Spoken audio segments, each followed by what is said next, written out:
Welcome to Good Service. We are your hosts, Ben Chung and Kevin Seo. Each week we'll be breaking bread and having real, raw, and vulnerable talks about life, faith, and everything in between, and always over a fire meal. Thanks for joining our table today. Let's eat. Ladies and gentlemen, boys and girls, welcome back or welcome to another episode of Good Service. We are your hosts, Ben, Kevin, and we have our very good friend. We have pastor of Beloved Church, co-host you threw a pastor in the beginning of the Next Up podcast. We got Will Chung in the pod. What's up, What's man? up, Will? What's up, dude? You just gotta tell everybody I'm a pastor. Is that right not cool? from the beginning. You don't like that? It's all good. It's all good. You don't like that intro? Should we do that again? Hey, yeah, we can put pastor. Hey, I'm also a father of three, baby. Father of three, husband, a friend. 5-year-old, 2-year-old, and a 1-year-old. Wow, so you're a superhero, bro. My goodness, I don't know You if a I superhero. am. My wife is for sure. But. Oh, yes. Shout out to wifey. Shout out. Folks, today we're about to enjoy this crazy meal in front of us. Shout out Boo's Philly cheesesteak. Hey. If you are looking for a legit Philly cheesesteak in LA, y'all need to check out Boo's. They got 2 locations. They're in Koreatown and in Silver Lake. And shout out to homie Andy for blessing us with this meal.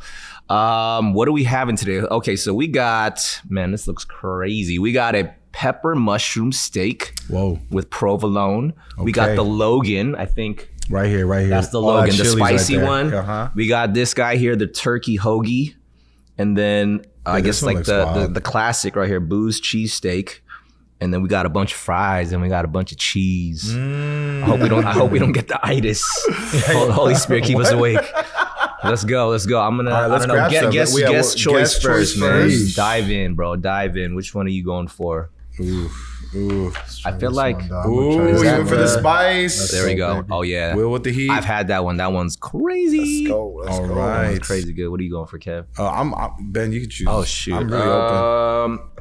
I'm gonna go with the pepper mushroom steak because that looks crazy, dog. Yeah, I go classic every time, so I'm glad no one touched it. I'm gonna get let me get that cheese and some fries though. Okay. Don't take a bite yet because we're gonna get into it together. Ooh, can you pass me a paper towel, broski? Yes, here you go. Thank you. So while we're getting all this down. So yeah, while we get our food prepped, we do this new thing. It's called a first bite reflection. So before you take your first bite, we are going to ponder a prompt. And today, what is something that you are being challenged by? What is something that you feel like is challenging you in this current season? Wow, so heavy question for the first bite. I know. We gotta reflect. So that's why take some time, take a second. I don't even know what it is for me, so I gotta figure it out. Wow. But take it, and we're gonna hold it. We're gonna cheers our sandwiches, and then we're gonna take our first bite, and then we're gonna share it. All right. Bite first, though. Bite first. So yeah, we're gonna chew on the food as we chew on the thought. I'm gonna get some fries here too. Damn, this looks intense. So what is something that you feel like you are being challenged Yeah, with? anybody can go first, by the way, because that's a heavy question. Yeah. I'm gonna open up And this cheese though. Let me see. Man, some thoughts Whoa, on that. Okay, first bite reflections. Can I take a bite, or are we going at the same time? No. We gotta wait. cheers on sandwiches, All right, man. all Come on. right. Oh, are we Come on, cheersing? dog. Are we cheersing? Yeah, Okay. we're gonna cheers the sandwiches. Here Let's we go. go. Cheers. COVID Cheers. All right. Here we go. Whoa. Yo, mine is like actually spicy. Yeah, that one's spicy. You gotta be careful with that one. I'm about to start sweating. Wow. That's a good cheesesteak. Yeah, that's pretty good. Wow. Thank you, Booze. Shout out Booze. You know what? I'll go first. Something that I feel like has been challenging me. I kind of talked about this on the last pod, but I've been challenged with waiting on God, waiting for a season to change. And I feel like it's been a long season. I feel like it's been a few years of a season even. And, you know, the great thing though that I feel like God is teaching me through this waiting period. That he's still good, you know what I mean? Like and of course I don't want it to be like, oh, God is good and, you know, feels all warm and fuzzy all the time. It's not. It's actually difficult. Some days I actually struggle with feeling like God is good because I just don't feel it, right? I'm a feeler. Yeah, I feel like some days it's easier to feel like, oh wow, okay, God, you are good, and like being able to reflect on the dope stuff that is present in life, right? Like friends, the basic needs that I have. Like I think I'm always reminded too, or I try to remind myself that like everything that we need, God always provides. Like food, like I never worry about like, am I gonna be able to eat today? Am I gonna have a roof over my head today? Like all those basic needs, am I gonna have clothes on my back? All those basic needs God promises to provide, and he does. And so when I think about it, like God is coming through on everything, right? It's not like he's shortchanging me on anything. I think the thing that I struggle with is it's kind of the extra stuff, you know, like direction and like clarity of vision and like, Lord, what's, you know, where's like, where's the next like job or gig coming from, or, you know, that kind of stuff. I think that stuff, God doesn't necessarily promise those things, but I think I'm also learning that, you know, in the waiting is where you grow.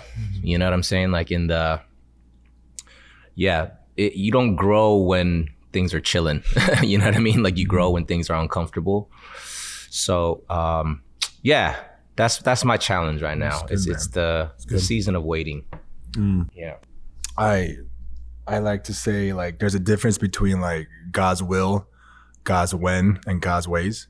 And like for David, the will of God was for him to be king, but God's when was like 15 years later. And then God's ways was like through 15 years of crushing and through 15 years of suffering, you know? And I feel like everyone gets so like caught up in trying to figure out God's will, but that's just 1/3 of the problem, right? And then once they get it, most people make, I think, the biggest mistake on God's when. So even if you think about Abraham, God promised him a son, that was God's will, but he takes matters into his own hands, and instead of waiting for Isaac, he makes Ishmael, right? So most like gifted leaders or people who are like a entrepreneurial bent, they miss that. And I feel like for you, you've really been trying to like, hey God, I don't want to make that mistake, so I'm gonna trust you, I'm gonna have an open hand. And I've been watching you wrestle through that, and I'm proud of you, man, because that's I think the waiting is harder than knowing the what, right? Because you like, I think it's this way, but it's like, I'm just gonna wait. And that could be painful for entrepreneurs, man. Yes. So Just in case we question if he's a pastor. He came with that pastoral knowledge right off top. Spitfire, like first second into this. Yes. Like, I was sharing that. I was just, no, that's beautiful, man. I Thank was just you. thinking that. Yeah, man. Thank you, bro. That's good. I'll share for me. Man,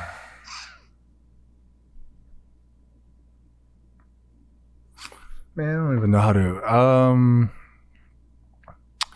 I think a unique challenge for me is being okay with not things being as good as I want them to be, because I have to embrace my limitations for where I am so that I could be ready for where I'm going. I don't even know if that makes sense, bro. But like, for example, like as a pastor, but I'm not just a pastor, right? I'm a man, and I see church as my job, as my calling and responsibility, no different from a business leader who owns a business or a restaurant or whatever. Like I feel a responsibility for it to be at a certain like level of excellence, but giving myself permission to allow it not to be where I think where it can be, so that I could tend to things that are more, I don't want to say more important, but things that I sense that God wants me to pay attention to more right now, which is not external things. It's more internal things. It's more back end stuff. It's things that people can't see. So I guess in other words, I just, similar to you, but it's like, don't focus on the fruit. Just keep sowing, keep plowing. Don't focus on the fruit. Keep sowing, keep plowing, because my natural tendency is the fruit. My natural tendency is the results.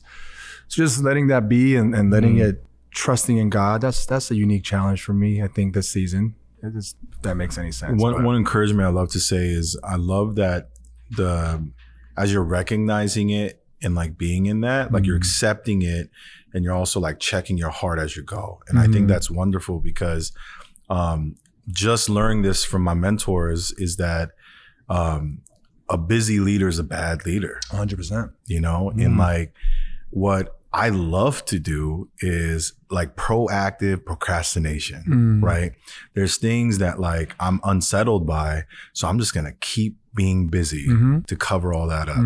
And all that does is just burn me out, but I don't even know I'm in it, but I'm doing that. Yeah. And so I think the wisdom behind some of the guys that's been through all this is just like understanding that discomfort and just sitting there and being okay with it. And definitely I hear you when you say that. It's just like, yeah, dude, I'm like so impatient. Like I hate, like I hate it. But it's so important. I think C.S. Lewis, I forget who said this, but they say busy stands for burden under Satan's yoke. Oh, what the? Burden under Satan's yoke. Oh, my Lord.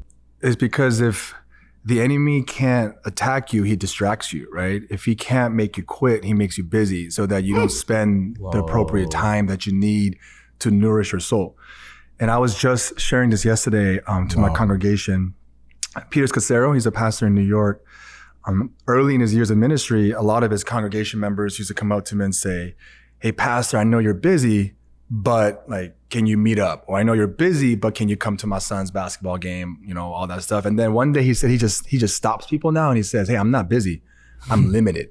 I need you to understand something. Like I'm not omnipresent. And he actually says, in fact, I'm not busy.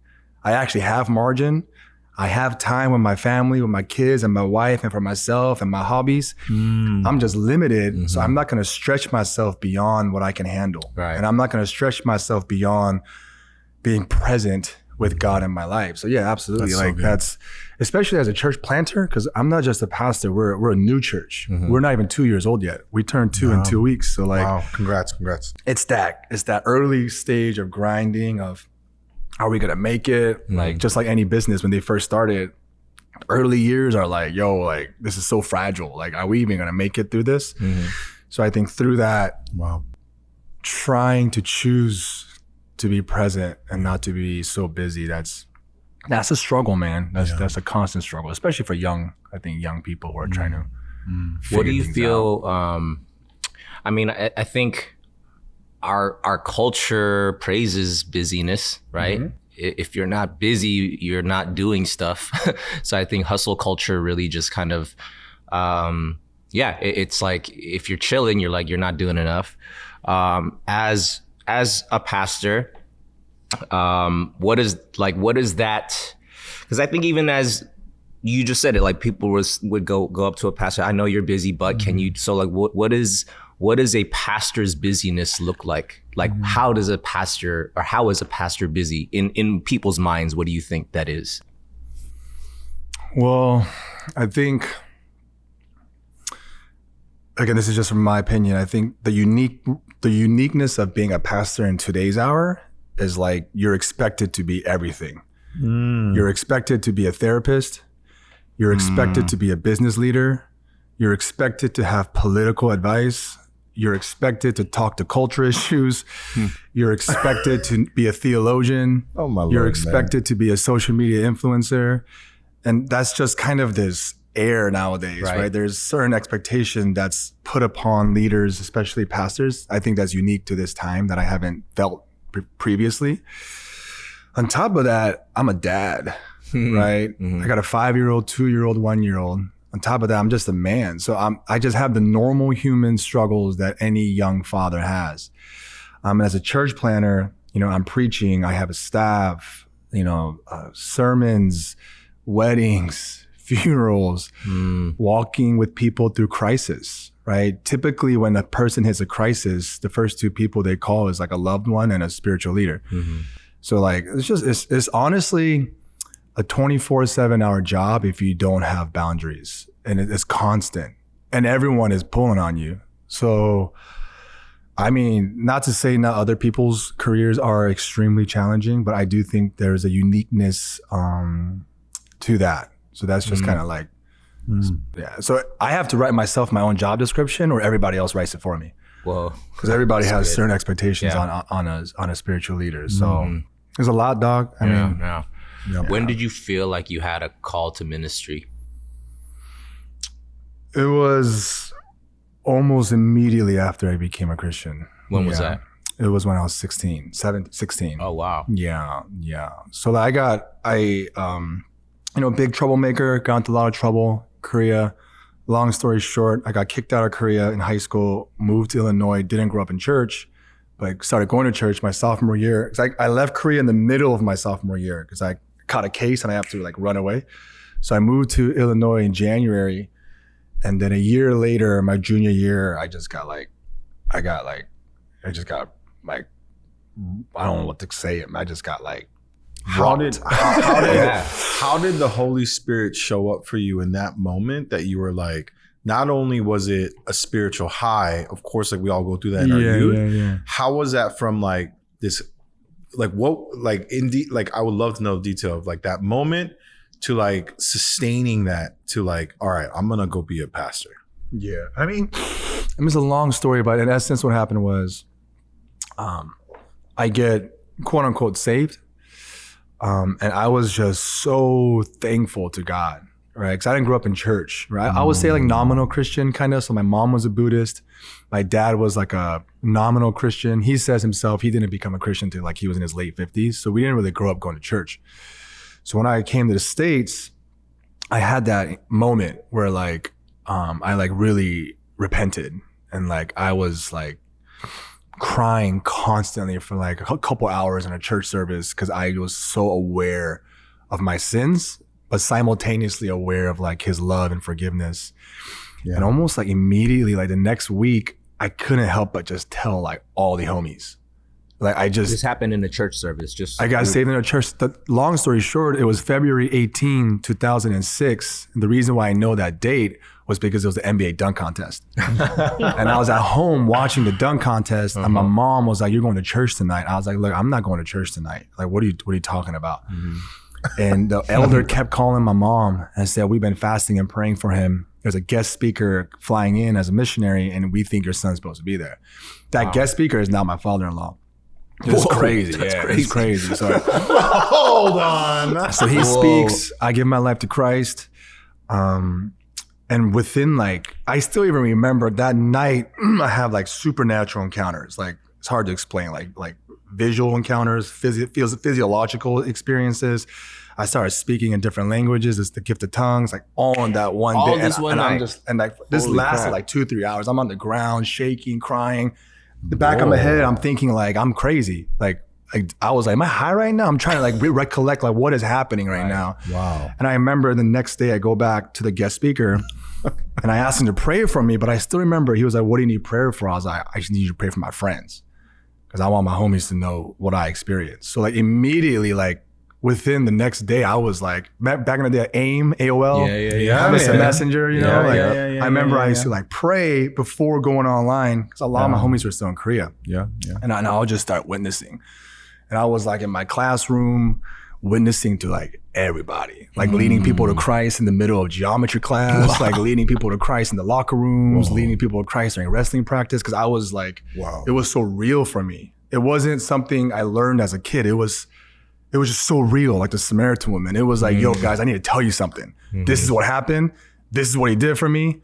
I'm just letting you know. It was such a matter of fact for me. It wasn't and then that happened my junior year. My junior year summer, I was on a mission trip, and then everyone around me was like, "Hey, I think you're supposed to be a pastor."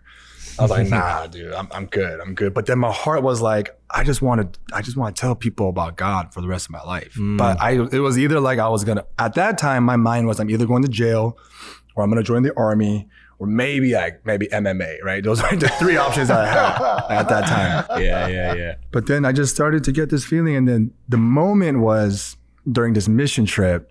It was a youth mission trip in Mexico, And it's kind of like a charismatic, if you know that background, where there's a lot of like spiritual gifts type of atmosphere. A lot of kids are going up on stage and giving like testimonies.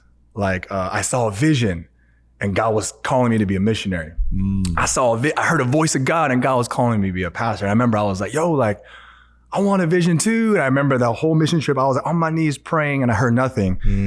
And finally the last day I was just like, God, I don't need a vision. I was like, I'm going. I was like, this is what I think. And you just stop me if this is not the career path you want me to do. This was my junior year in high school. In the summer going to senior year. Wow. And that was it. And then I was like, all right, cool. And then I just never looked back. I've been a youth pastor since I was 18. So I've been in the ministry I'm 34 now, but it's been a minute. So it's just that, I don't know if that answers your question, Don. You know, I love about yeah, because I mean, how can you not? Well, what I love about what you're talking about, this whole like, Lord, I want a vision too. Like, Lord, I want to speak in tongues. Like, Lord, I want to prophesy. You know what I mean? Like, that's something I've just very recently had like these sort of desires for these things, because I used to always be weirded out. We've talked about this a lot on this podcast already, but like, bro. Like this whole tongues thing and whatever, like, oh, that stuff's weird. But like I recently was like, and this is just with the homie Nettles, bro. I was like, yo, dude, I want to pray for tongues, you know? So I like was at his apartment for like an hour. We were just like praying, bro. And he was speaking in tongues and I was just like laying on the floor. I'm like, Lord, it's not coming out. I just got English right now. That's crazy. And so the point was, and here's where the encouragement was, because, you know, Jason was like, bro, it's all good. Like, and I think there's a misconception that like, unless you got this gift, unless you can exercise this spiritual gift, you have some like lesser maturity of as a Christian. You know, the Holy Spirit isn't with you as much. You know what I mean? I think that's a very big misconception. And I think that's the great thing about how God uniquely gifts people, because everybody's unique in the way, like your salvation experience, very different from mine. 100%. I don't have a date. 100%. I have a process of years that I'm like, well, I think I believe in Jesus now. I think I have a relationship with him now. Yeah.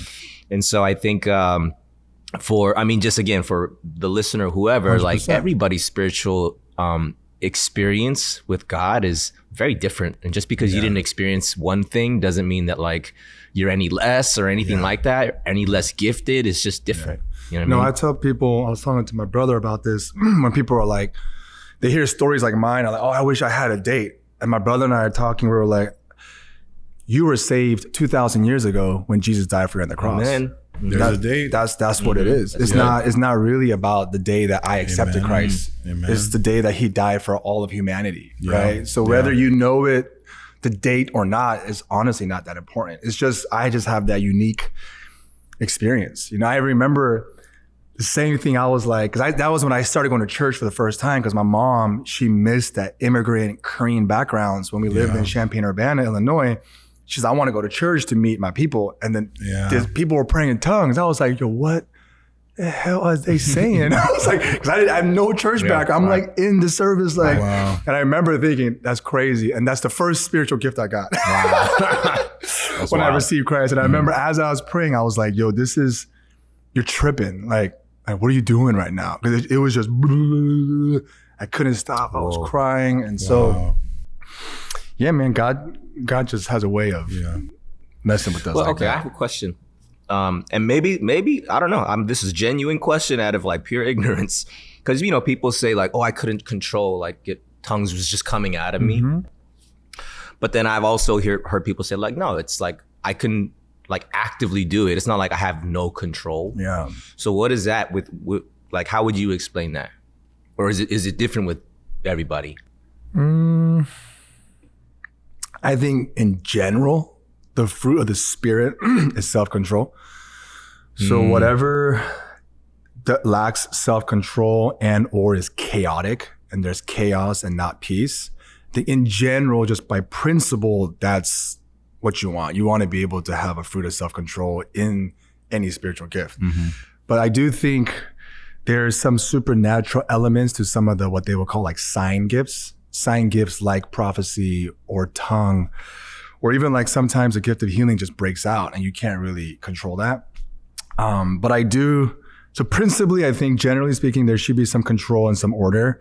But I do think there are these moments where something could happen spontaneously and it's kind of just new and you're not really sure how to go about it. So that's kind of what happened to me. So what happened was, again, I don't know why we keep talking about this, but let's flow, right? I get the gift of tongues, right? I haven't talked about gift of tongues in years. Wow. So this happens at a revival, like a Saturday night service. I had a crazy experience. Very vividly remember, I go home that night. I close my door and I sit on my bed and I was like, yo, God, if you were real and that was real, help me do it again. I couldn't do it. Whoa. And I remember I was like confused and I was like, I couldn't do it. And I was like, whatever. And the next day I went back Sunday morning for the service. And when worship started, it just came out. Whoa. I couldn't stop crying. Couldn't stop crying because it just felt for me like, it just felt pretty much like God's love, right? But now I could just comes out. Yeah. So you can turn it on and off. Yeah. Yeah. That's just one of the spiritual gifts. Yeah. So. You know, I mean, I love what you're talking about. Like sometimes God just chooses a moment to like reveal himself through a gift, not necessarily like the person was necessarily like gifted, meaning so like, for instance, I had my shoulder miraculously healed. Like I had a torn rotator cuff.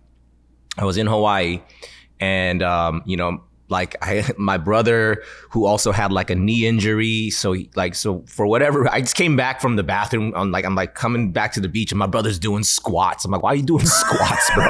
He's like, dude, I could squat now. I'm like, what do you mean? He's like, I couldn't squat before. I'm like, what just happened? Some random guys praying for people? So no, my friend Daniel and his homie Steven, and then he had his 12-year-old son was there too. They just like laid hands on my brother and because they noticed that he was wearing a knee brace and they're like, what's up with your knee? And they're like, oh, I had surgery and you know, my knee still just hurts. So they prayed for him and then he was just like, yo, dude, I could do squats now, bro. And he's just tripping. I'm like, I was like, yo, pray for my shoulder because I have a torn rotator cuff. And then so they like Daniel prayed and nothing. Steven prayed. Nothing. And then like Daniel, he's like, hey, Isaiah, his 12-year-old son, Isaiah, come pray for Uncle Ben's shoulder. So he just like, literally just like put his hand on my shoulder. He's like, look, God, please heal Uncle Ben's shoulder.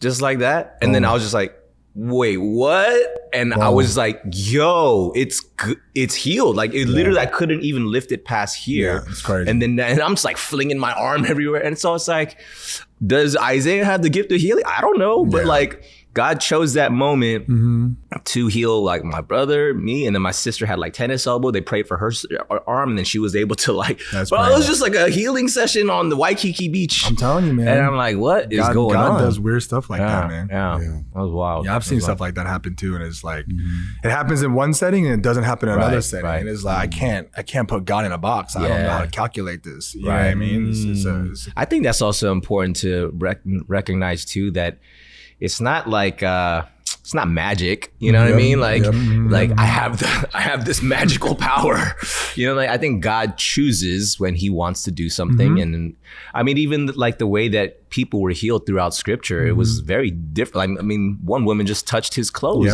and one then person she was got dirt healed. on the eyes, Right.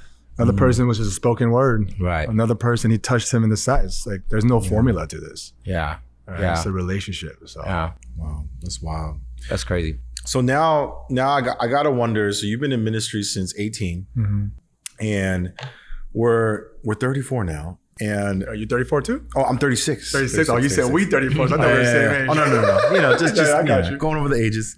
But 2 years ago, that means like right as you're starting your 30s, 2 years ago, this Beloved started, right? Where and how did that happen? And I'd love for you to dig a little deeper on like how even the structure of the church is, because for me personally, I've never met a husband and wife team of a church. Like I haven't. And so I remember when I met you through Jason Nettles, shout out Nettles. And I remember when he first introduced me to you, I was actually at the campus and it was like a split second. It wasn't a long intro, but when he did the intro, it like burned in my brain that it was a husband and wife team because I was like, what? This is wild. Like I've never heard of a husband and wife head pastoring together a church. So it's like, you know, like I just never, because like, again, like my background in church is mainly like old school Presbyterian type church. And then today it's my church life is very different, but yeah, I would love to just hear about that and how Beloved started. Yeah. I mean, there's a long story and a more concise story. I guess I would say, this is weird, but when I was 21, I was reading a book, and the book was called Church Planting. And at that time, I didn't even know people started churches because I'm still kind of new to this Christian thing, even though I'm a youth pastor. I just thought churches always existed. You know what I mean? You just don't think about these things. So I ended up randomly getting this book, and the book was about starting churches. And when I was 21, I read that. Kind of like you, I'll bring it back to you. When I was reading this book, it was like everything inside of me was like, this is what you gotta do one day. Like this is it. Like when I'm reading this book, I was like, oh snap, like this is like, my heart is bearing witness to this. So at that time, I was already dating my wife. I just told her, hey, we're gonna start a church soon. And so I almost started a church like 3 times a year, every year for 10 years. That is a crazy I drove thing my to say. wife crazy, bro. Wow. I drove her insane because like I like to verbally process. She's more like, if you say it, we're doing it. Right. So she thinks we're gonna do it, and like a month later, no, I was just talking out loud. She's like, you can't do that, right? So like no joke, from 21 to about 30, every few months, I almost started a church. I have like journals of people's names, like different church names, like different cities, different states, like all these things, but God just kept delaying it. Like every time right before I did it, I just felt like God was like, no, you're not, it's not the right time. Wow. So in 2020, I have a mental breakdown, like a full-blown mental breakdown, like suicidal ideation, depressed, panic attacks, like bad. Real bad. Before the pandemic or post? During the pandemic. During. Yeah, well, it's kind of started in 2018, but I didn't really know the alarm signs. But in 2020, it was like immobile, like bad. Like my first daughter, like emotionally disassociated with me because I was just laying in bed all day, staying up all night because I can't sleep. So dad forced me to go on a 4-month sabbatical. Wow. So and I went to deep therapy. I entered a 9-month program that helps pastors and CEOs lead from within. So pretty much, that's where the vision of Beloved Church came. It was when I was like broken and beat and lost, and I felt like God had abandoned me. Wow. All this crazy stuff, like deconstructing not the faith, but my faith, and like losing my faith to find Him again. And so from that place, I didn't go on this sabbatical knowing I was gonna come back. Like even though I told you like 16, boom, 18, boom, but 18 until I was 30, it was like one way. And then when 2020 hit, it was like, I don't know if I keep doing this. Wow. Like this is too hard. Like this is crazy, right? So during my sabbatical, God just started, it's almost like the red pill, blue pill. I feel like I left the Matrix, almost like the Matrix was me trying to be successful, me trying to be a great minister, me trying to, just like anyone else, but it's just disguised with religious jargon. But deep down is I wanted to be relevant. I wanted to be spectacular. I wanted to be successful, which in and of themselves are not necessarily bad. But when those things become the priority, everything gets out of whack. So God just had to like destroy me, right? So that's that part. And from the sabbatical, for 4 months, I disappeared, changed my phone number. I was off social media for almost 3 years. No one could find me. I didn't do any for literally 4 months, zero work, zero speaking, zero traveling, zero decisions. I was just healing. And then during that sabbatical, my wife was, to your question, my wife has a PhD from UCLA, and then she was adjunct professor. And she was getting like leads to actually get hired on like staff after her PhD ends. And, she was already working part-time, which was good for us financially. But she comes out of the prayer closet one day and she has tears in her eyes and she's like, I think God's calling me to full-time ministry. And I was like, no, he's not. I was like, look. That's impossible. I was like, look, we broke. Yeah. Oh, We're gonna be broke if you also get off. goodness. And she jokes around. She calls it like the golden handcuffs at UCLA. They got the great benefits, great medical insurance, and she was like, I think God's calling me to full-time ministry. And she looks at me and says, if you're gonna plant this church, like I need to help you. We gotta rock together. And I was like, man, you an all-star. I know my wife. She's a beast. Like she's literally people don't even know. Like she started a school with her dad. She started a school in K-Town when a Bright Star school is a charter school here. She was a part of the admin team. She's a beast. But she's always felt called to the work and education. Prayed about it. And there are some things that needed to align, some miracles. She literally said, if we could just send our first kid to daycare, like I'm ready to just drop it all. That day, a homie calls me. He doesn't even live in California. He's like, hey, bro, I was praying for you. Are you guys planning on sending your kid to daycare by any chance? I was like, oh, yeah, we're talking about it. He's like, I'll cover the first 2 years of your first kid's daycare fees. Wow. So my wife, again, just like crazy stories like that. So with that being said, that's kind of, and then we were like, let's go. Whoa. So she runs operations. That's awesome. She's kind of like chief of staff. She's more of the futurist. She's more organizational. I'm kind of more the culture and vision. Work together. That's So this when she had this calling or felt like she had the calling, this was during your like down during the whole process. And was that the thing that pulled you out of it? Like, no, how were you able to process like being in that state and be like, yeah, let's do this church thing? Because I mean, that sounds like a pretty deep place that you were in. Yeah, I mean, it was up and down battle. There was no something pull me out of it. It was I just had to get healthy. You know, I had my bad days and my good days. And even after my sabbatical ended, I like relapsed to like some bad mental headspaces. But God's been teaching me. He's still teaching me. And honestly, even when we started the church, between us, me and my wife, we said, this is a trial run the first year. And between us, the commitment was, if I don't have a mental breakdown the first year, and if our marriage is stronger the next year than it is now, let's keep moving forward. So the first year, people didn't even know, between me and my wife, it was like, I don't even know if I could plant this church without having another mental breakdown. Yeah. And if we're gonna work together, like, I don't know if this is gonna change our dynamics. And by God's grace, like, it's been incredible, dude. Hey guys, thank you so much for listening to this episode so far. Just to keep it real, it takes time, energy, and resources to produce this pod.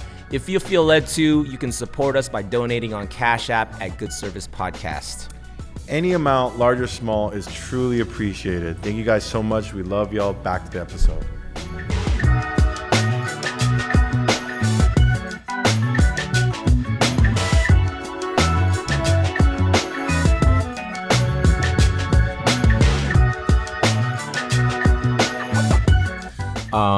You guys started out as like a prayer group though, right? That was the organization I was leading beforehand. And we shut that down for a year before we started the church. Yeah, so we started a prayer meeting before that. So like, another just out of genuine curiosity question, how does one know whether they are called to start a church? I mean, I'm sure it's different for everybody, but like, well, the reason I ask is because I mean, there's some stuff going on over here on Monday nights, right? Like we just been like throw tissues at you. Kevin's like, hey man, don't take us down. What are you talking? This Will, is get off the show. This is real time. Get off the show, Holy Will. Spirit come.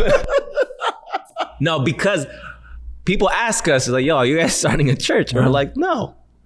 You know what I mean? But I'm like, wait, what? So how do you know? You know what I mean? Like it's a Bible study and people show up, but it's like, I've never felt like, oh man, like God told me start a church. I've never heard that, you know what I mean? But then like, so that's what I'm saying. Like when people are gathering for something, like how do you distinguish like, nah, that's just a gathering or that's just a Bible study or like, or no, this is a church. You know what I mean? I think before even going to like start a church, I think it's 1 Timothy 3 verse 1. It says, if anyone desires to be a spiritual leader, he desires a noble task. So it starts from desire. right? The fact that Paul tells Timothy, if anyone desires this, it's a noble task. So I would say anything in that regards, right? God, Psalm 34, I think says, delight yourself in the Lord and he will give you the desires of your heart. So I think it begins with desire / conviction, right? You have this conviction and the desire to want to do something, whether it's a church, whether it's a business, whether it's a certain school. And so it's seed form as desire. And then I think the second layer is like, there is wisdom in the plurality of counsel. So what you want to do is, are there certain friends around you who can attest to your gifts? Like, yo, you're wired for this. Like the people just start coming around you. It's like this confirmation thing, like kind of like Samuel confirmed that David was called to be a king, or Paul confirms to Timothy, like fan into flame the gift of God that you received through the laying of a hand. So I think it starts with desire. And then secondly, people start around you, start confirming, hey, I think God's built you for this. And then I think the third thing is, do you have the gifts for it? Like, are you wired by God, whether it's naturally or spiritually, to accomplish the task that he's called you to do, right? One of my mentors used to say, if your passions don't meet your gifts, find another passion. If you can't sing, nobody wants to hear you singing. If you can't speak, nobody wants to hear you speaking. Now, it doesn't mean you can't grow in it, but the idea behind it is God has designed everyone in a certain way. So again, I would say desire. I would say getting plurality of counsel around you to confirm or affirm, like, hey, yeah, we see this. And then third, like, do you have the gift mix for this, right? I think those are the good 3 places to start. I don't know if the answer is. That's great. No, it's really good. And that's in regards to everything. Yeah. I feel like. That's just great advice, period. So the term pastor, when I think pastor, I have a very like picture, an image. Guy standing on stage behind a pulpit on a Sunday giving sermons is a pastor. How do you define pastor? Is that all that a pastor is, or can a pastor take shape in different ways, in different platforms, in different industries? Like, how do you define pastor? Depending on the audience who's listening, this might be kind of like, what is he talking about? If I remember correctly, the word pastor in the New Testament is only mentioned 3 times in the Greek. The word apostle is like 120 times. Evangelist is like 50 times. So if you actually read Ephesians chapter 4 or 5, it says that Jesus has given gifts to the church, right? He has given apostle, prophet, teacher, evangelist, shepherd for equipping of the saints. So for me, the word pastor has been taken by the Western world and monopolized in the church world. I actually think there's apostolic leaders, evangelistic leaders, prophetic leaders, teaching leaders, and shepherd leaders. And the word better is technically elder. In the New Testament, there's 2 offices, which is elder and deacon. The word pastor, I don't know where it comes from, probably from the Reformation. They just kind of took it and made it like everyone started using that phrase. But then people are gifted typically apostolically, which are pioneers, which are visionaries, which are culture keepers, which are people that break ground. Or some people are gifted as evangelists, which are people who recruit the lost, people who reach out to the lost, people who have a heart for the outsider. Whereas a prophet, prophets are people who have a heart for justice, people who have a heart for righteousness, people who have a heart for the will of God. There's a shepherd, people who counsel people, care for people, nurture people, want to see people mature. And there's a teacher who like to teach, right? So in the church world, they have glorified the shepherd teacher, right? So what we only see as a pastor is the guy on stage that's a teacher or a shepherd who's counseling people, and they've neglected some of the apostolic leaders. And that's why oftentimes you'll find apostolic leaders, prophetic leaders, and evangelistic leaders outside the church space. They're in entertainment. They're in the creative space. They're in the business world because the church didn't create space for people gifted in that way. Instead, they were like, we want everyone to just be teachers or students, right? But so for me, in my heart, according to Ephesians 4 and 5 and the way I see the New Testament is structured, is elders and deacons as offices, but you got to identify and empower all believers according to those 5 macro umbrella gifts. I don't know if this is making any sense. This is making great sense, bro. I'm like, I think I know which one I fall under. bro. I'm taking notes right now. I'm like, all right, okay. So like for me, on the any spiritual gift test I take, my number one gift is apostolic. And most churches don't know what to do with apostolic leaders. They either think they're rebellious, they either think they're unsubmissive, especially if you come from immigrant churches. Asian churches, the nail that sticks out gets hit, right? So it's like, I was always seen as the crazy kid, but in reality, God's just wiring me to pioneer, to, you know what I mean? So yeah, and then oftentimes, a lot of musicians are the most prophetic people. A lot of music directors and movie directors, they're the prophets. They're the ones who are actually discerning what's happening in this world. But the church didn't give them space to exercise those spiritual gifts, right? So, yeah, I mean, I don't even remember what you asked me, dog. But No, bro, pastor. yeah, this is great. This is good. You literally Wait, like I got some follow-up questions. Like, yeah. I'm just like, oh my goodness. Okay, so you know what's crazy is I've never heard this before. Actually, have you? No, I have like not. I have not, and I'm wondering why isn't this more talked about? Like this is great because like in the context, maybe it's because of like where we are today in the generation we're sitting today. We all want to know more. Maybe that's why. But just growing up in the church, what happens is if I don't fit in the church, you just feel outcasted. Period. Yeah, 100%. It's either you're part of, you're not part. That's it. There's like no 100%. options. 100%. So it's like there's a lot of from. At least what we see in some of our communities, there's a lot of church hurt. There's a lot of it. Of course. And this idea, some of our mentors talk about all the time is church outside the walls of church. Like we talk about that a lot. And it's not that we want to do that. It's just happening. And listening to all of this, I'm like, I didn't even know there was that many categories of any, you know what I mean? Like, and I'm like, this is like, honestly blowing my mind just listening to it and understanding why some of the things are happening today just from that context alone. Oh yeah, 100%. And okay, so now we talked about some mentorship, which I love that piece. I don't want to dig too deep into it because, you know, we could say it forever. But one thing I'd love to know as a young leadership group, right? As young leaders, young pastors that are building this new church and having the congregation skewing on the younger side, how do you find that balance? Because what we learned from some of our mentors recently even is really great groups have all those walks of life, especially old, the middle folk like us, and the young, right? And we learned about dreamers, which is the old folks' dream, our folks vision cast, and young folks prophesy. And so as a young church, how do you feel about that part of it, about the elders? And how do you, I guess some of the tentpole goals, are you guys setting goals that way? Like, what does that look like? No, absolutely. I think for us, I always say start where you are, but know where you're going, right? Because if you don't start with where you are, you're living in delusion. Or you're going to just try to be forceful and you're just going to make things happen without truly waiting for the right time. So, you know, I got to start with where we are.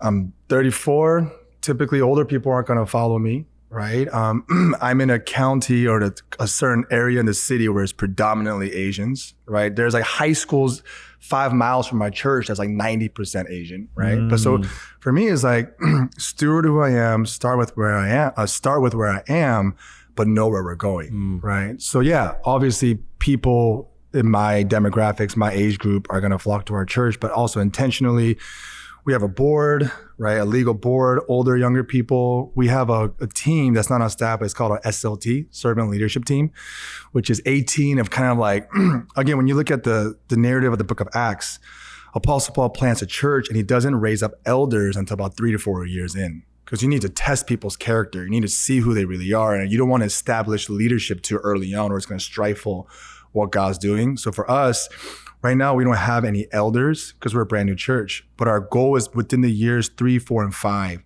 to establish these elders. So we actually have a group around 18 people. There's 4 people in that group that's in their 50s. There's a handful of people in their 40s. Most of us are in our 30s and even a couple in our 20s. That is my future elder group. But and I've even told that to them. I'm like, look, when I look at the book of Acts, Apostle Paul didn't set up elders until way years into the church because you need to test who people are. I said, this right here is kind of our spiritual covering. So that group, we meet every month. We spend 2-3 hours together, eat dinner, pray together, and I love that group because the people, awesome. I like to say chronologically more superior because they don't like the phrase older. You know what I mean? Chronologically superior. Get over it, y'all. Y'all old. Get over it. Accept who you are. Dude, I even had a friend. He's in his late 30s. Good friend of mine. Actually, he's he married my wife's cousin, so I guess we're like second cousins now. He visited our church, maybe half a year ago, and he was surprised to see people in their 50s and 60s in our congregation because we have a good amount, probably like 20-ish people. And Dude, that's awesome. Yeah, like 50 to 40s bracket. Yeah. And he didn't know that. He was surprised. I was, oh yes, they're coming and we're being intentional. We obviously started with a bunch of young people, but they're all coming.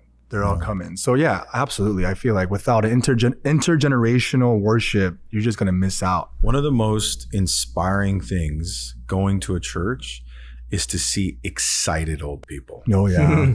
I'm telling you guys, like when old people are excited about Jesus, things happen. I'm gonna tell you, like it's crazy. Those people are the ones who are honestly carrying our church. Wow. They're the ones who are sowing financially. Wow. They're the ones who's texting me and Andrea, we believe in you. We're for you. Like we're not going nowhere. God called us here. And they're the ones who, and they're here because they believe in what God's doing and they also have a heart. So yeah, Amen, man. Love you old people.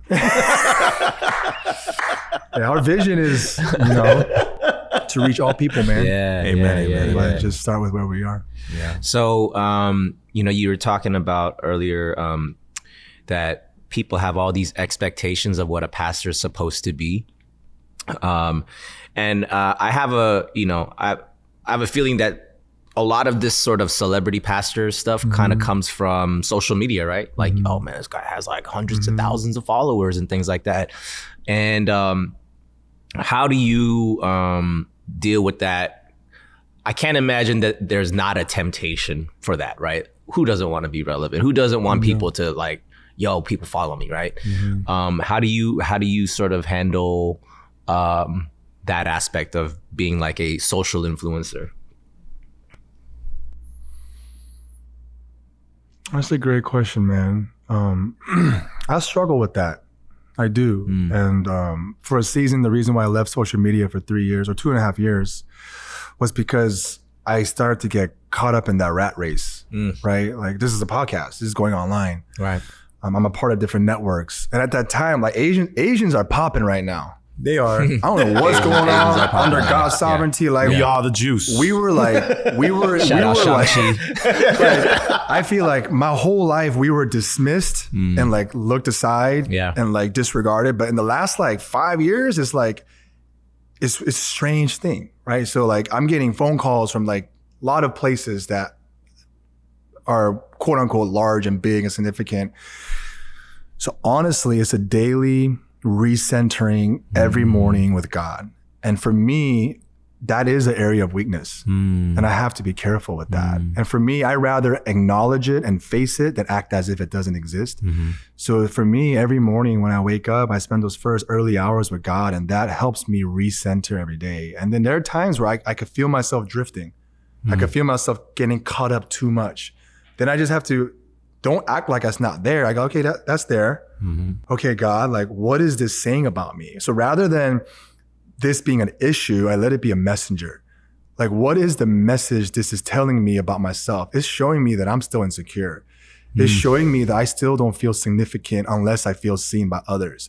And therefore, I need to bring this sense of insecurity and significance and bring it back to God and recenter. And it's not a once and for all. Sure. I feel it again at certain places. I feel it again at certain places. And people don't know like preaching is performing. Like you're a dancer, right? Dancers, you go up on stage, you're performing. Like comedians, they're going up there in the same way as a speaker, there is that pressure. Right. So I have to constantly come back to my center and just tell myself like, this is for God. I love God and I gotta repent. And I just gotta be careful. That's the dude. Thank you for being honest, bro. man. Like, Yeah, I mean, yeah. like you said, this is a podcast. This is going online. Yeah. Let's be real. We want people to see this. You know what I mean? We want people. Yes, 100%. So I was listening to another podcast where they were talking about, they're like, oh man, and people will say, oh, it's not about the numbers. It's not about it's like, is it really not about the numbers? And of course, I think there's a piece there you got to really check yourself, right? Like, your church is not going to be a church that glorifies God if no one goes, right? sure. You want people to come. You want a lot of people to come, right? sure.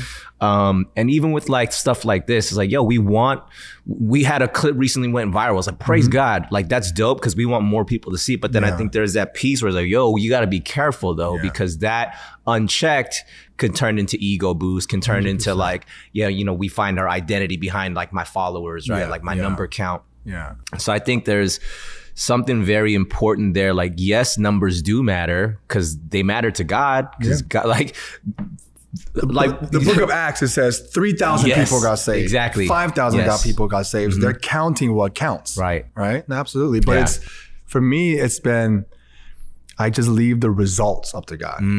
Like, I do my part in being faithful and being a steward, and that's my responsibility.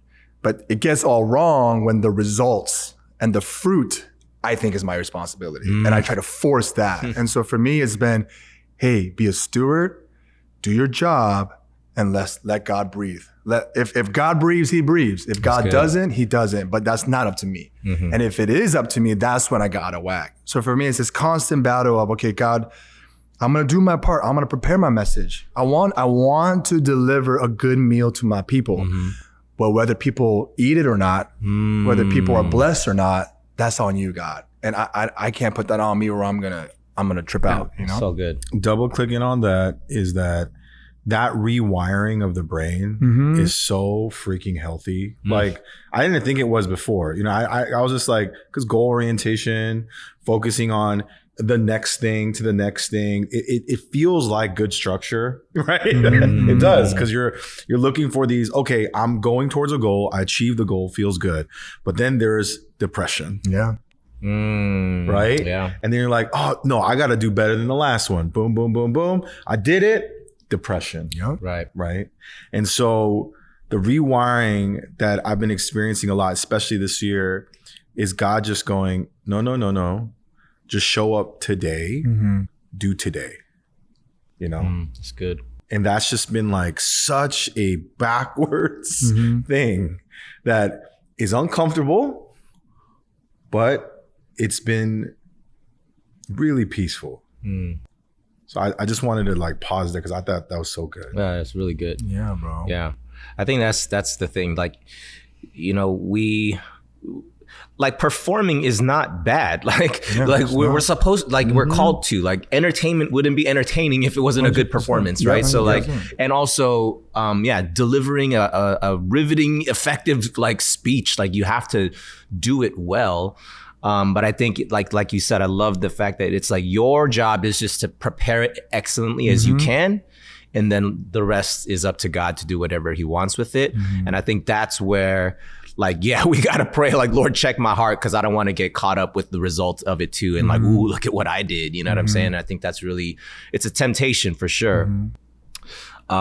For the sake of time, man, I mean, we can go on forever with this though. But, how long we've been talking for? We've been going. How long has it been? Like almost an hour? Yeah, we're already hitting that hour mark. We're just getting started. I know, that's what I'm saying. We're just getting warm. I know. I do feel that. I hate Actually, that. you saying that? I'm like, I feel like we're just warming up to like some deeper we're about to go questions. somewhere.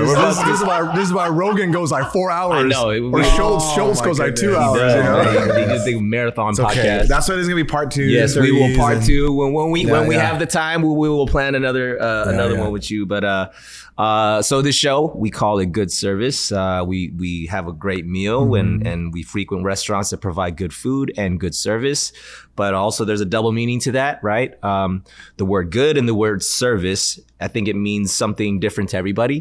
What does good service mean to you?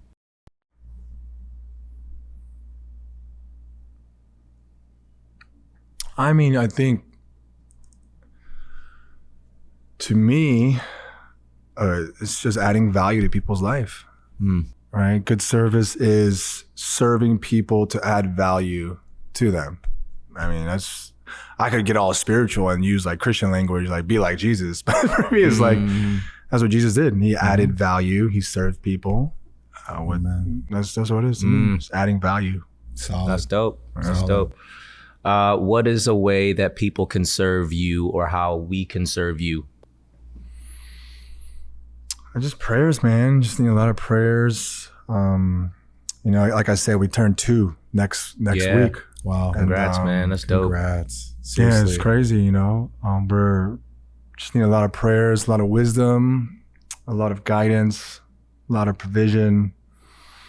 But I'm so thankful to God. But yeah, just honestly, prayers for those y'all watching. Pray for me, pray for my wife, pray for our church people, pray for my family. I think that's Beloved honestly. Church for y'all who are wondering. Beloved Church. If you're an OC, yes. go check it out. Yes, go check it out. Go check it out. And you got a podcast?